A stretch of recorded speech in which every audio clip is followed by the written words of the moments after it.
Welcome back. Has the United States been building massive underground bases? Well, yes and no. I researched it quite a bit, but let me show you what's being said. A recent Tucker Carlson interview has been going viral about this. Tucker interviewed Catherine Austin Fitts. She's a former Assistant Secretary of Housing and Federal Housing Commissioner at HUD, H-U-D, from 1989 to 1990. That was during the Bush administration. And in the video, she makes some pretty shocking claims. She alleges the United States has been building massive underground bases, some of which are as big as entire cities. Watch this. The underground base and city infrastructure and transportation system that's been built. And I'm sorry? Yes. So we have built an extraordinary number of underground bases and supposedly transportation systems. Some of these are documented as part of the national security infrastructure. I think there are many more. In the United States? In the United States, and all over the world. From 2021 to 2023, I took one of the smartest subscribers in the Slayer Report network, and he and I spent 2 years collecting all the data and all the allegations on underground bases. We systematically went through and tried to estimate our guess, this is totally a guess, of how many underground bases, both underground in the United States, but also underground under the ocean around the United States. And our estimate was 170 with a transportation network connecting them. And what would be the purpose? If you thought you were going to get a near extinction event,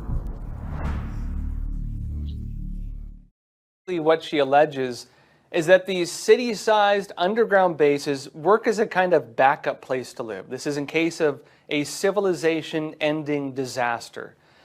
Now look, after watching that video, I went down the rabbit hole, folks, and I looked for some evidence on this. Now, a lot of the biggest claims, the idea of I think she says 170 of these, again, some as large as cities, some of them under the ocean. I did not find any public proof on that. I'm not saying it's not true. I'm just saying that there's no public information on it. I did find some smaller underground bases, though. They do fit this description, and actually that's what they're meant for. These are end-of-civilization bases. They do exist. I don't know on that scale, but I'm going to show you what I found. These are bases meant to ensure the, quote, continuity of the United States government, and they are specifically in the event of a massive disaster. These are real. Now, look, first off, on the idea that there are 170 of these, including under the ocean, I looked around. I saw some of the stuff on this. If you look at the sources of the sources, because, there's books and reports on it, it seems a lot of the core claims are from alleged witnesses and other things like that. I'm not saying it's not true, but I'm saying it's effectively based on witness accounts. And so you can believe it if you want. On that point, though, there are, in fact, known, documented, and even public, actually, underground bases that do fit these descriptions, that actually are for the same thing she says. Continuity of government operations. Now, on that point, there's about 3 of them that are generally well known. All right, folks, if you want to build a secret place where you're going to go live in case you get attacked by an enemy, what do you not want that enemy to know? All right, question, answer me. If you want to build a place to go in the event of a nuclear war or a biological weapons attack, and you want your enemy to not know about where that is, what do you not tell them? You probably don't tell them where it is. So while there are 3 of these known, I would expect just on basic logic and security, you'd probably build a few that you don't tell everybody where they're at, right? But look, on that side, there are reports on what some people call DUMBs. Those are deep underground military bases, DUMBs. And it's mostly something like you might find on forums. Looking at this, right, it's forums, it's a handful of websites, it's some books. A lot of them have images of these huge tunnel boring machines. I mean, they're probably the size of maybe like a 5-story building and circular because they drill. Elon Musk is also Elon Musk actually is building these. His vision is he wants to create interconnecting underground tunnels used for logistics and shipping. So they are building these things. I mean, he has what's called the Boring Company. He thought it was very funny. The Boring Company, as in boring holes, right? But also boring because it sounds boring. There's also images of a lot of underground tunnels with this. It's not clear the context. If you can show an underground tunnel, it can be anything effectively. It's hard to verify any of this because the sourcing, again, is mostly just based on word of mouth. But with that said, there are publicly known underground facilities specifically to work as bases to keep the government running in the event of a basically world-ending disaster. Now, one of these, I'm going to show you some of them. One of these is the Cheyenne Mountain Complex. This is in Colorado. This military command center was built into a mountain during the Cold War. Remember, that was when everybody was worried about global nuclear, apocalypse, basically, right? They were building systems and things in case we went to war with the Soviet Union. This was one of them. Now, according to the official website of NORAD, they have a website on this. NORAD is one of the groups, by the way, that runs the thing as we speak. I did notice the website appears to have been pulled offline. I found an archive of it. This is the North American Aerospace Defense Command, NORAD. It says the base is still used by NORAD. This is operational. It exists. It's also used by U.S. Strategic Command, U.S. Air Force Space Command, and U.S. Northern Command, different command structures of the U.S. military. Now, it says this underground base in Colorado is one of several centers that supports the NORAD mission of aerospace warning and aerospace control and improvised warning of ballistic missile, as in nuclear bombs, or air attacks against North America. It also says it functions as the, quote, alternative command center, which is important here because that's the program to maintain the government in the event of a basically world-ending disaster. They have alternative command centers set up for the continuity of the government. And that's what it means, basically. If, for example, there's a huge war, maybe not even a world anything, if there's a huge war, their main command center gets taken out, this is the alternative one. This is the hardened one, the protected one, the one that's going to be harder to destroy. That's what this is for. It's also used as a training site for those branches of those military. It's public, this is known. Another one of these is the Mount Weather Emergency Operations Center in Virginia. Now, that is also a government facility meant to be used for high-level officials in the event of an emergency. Allegedly, I should say, but there's more evidence on this. They refer to this one specifically as a, quote, continuity of government site. They refer to it as that. And we know about this from declassified documents. It's also generally acknowledged. This one, it's pseudo-secret, but it's not that secret, right? There's some public documents, even public photos on it. We know this exists as well. So that is, in fact, one of them. There's also the Raven Rock Site R. That's in Pennsylvania.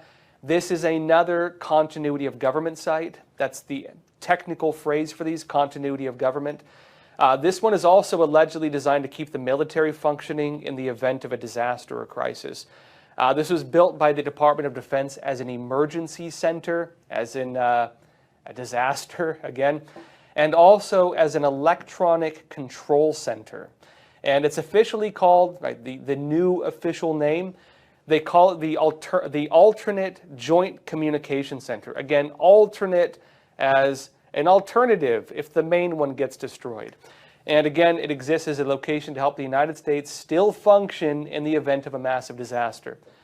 There's public reporting on it. This is not secret. It's not secret, but they seem to have pulled some of the websites offline. The ones I'm showing you are archives because I can find them. And look briefly on that government program as well that these are tied in with. Just going on the point that this interview was alleging, right, with Tucker Carlson. This ties into actual government programs. So without a doubt, these do exist. There are government programs on them. There's a publicly acknowledged government operation called the Continuity of Government Program, and they refer to these as Continuity of Government Sites. This is the official web page of the Department of Labor talking about these. It says this, quote, this is the page currently available online. This is not an archive. It says the Continuity of Government, COG program, represents the President's intent that the United States have in place a comprehensive and effective program to ensure survival of our constitutional form of government and continuity of essential federal functions under all circumstances. It says Presidential Policy Directive 40, National Continuity Policy, dated July 15, 2016, provides policy guidance. It actually predates that. That would have been like beginning of Trump years, but really end of Obama years. These programs actually predate that, but that's, one of the areas that the directives comes from. But it adds this: continuity is a federal initiative required by presidential directive to ensure that executive branch departments and agencies, including the U.S. Department of Labor, are able to continue to perform their essential functions during disasters or incidents that threaten to disrupt normal operations, including, it says, natural, man-made, and technological emergencies. Like maybe the robot apocalypse, right? I'm joking. It's probably like power outages, right? So there are, in fact, massive networks of bases to an extent. I don't know about under the oceans. We know about 3 of these. 3 of them publicly acknowledged. I don't know about 170 of these, as the interviewee is noting. I don't know about ones as large as cities. Even these ones, you don't really know how big they are. It's secret, obviously. I have no idea if there are more than 3. I can tell you, after researching quite a bit, I only found 3 that are publicly acknowledged. I will say, again, if you want to create a site to protect you against like nuclear war or something like that, you're probably not going to tell your enemies where they're located, because in the event of a war, they will probably bomb it. If you want to create a secret site, how do you keep a site secret? You don't tell anyone about it. So I would imagine, without a doubt, there are probably some like this that they don't publicly disclose. I don't know about that many of them, but there are ones designed specifically to keep the government functioning. What the interviewee was suggesting is that there are additional ones basically as alternate civilizations that basically to protect, the American people. That, if there were a disaster, that we would have a place to go, not just the government, which is a nice thought. The publicly disclosed ones are only to keep the government running. We'll be left to roam the wastelands, I'm afraid, unless they reveal the other ones which are alleged to exist. But on the point of underground bases that function as continuity of government sites, again, those do exist. And I just wanted to show you all this because some of you had asked about it. Anyways, folks, that said, as always, folks, please don't forget to give this video a like. It helps us a lot in the algorithm, especially on like YouTube. Be sure to leave a comment. That also helps us, by the way. That said, as always, folks, please take care of yourselves, stay informed, stay free. Thank you.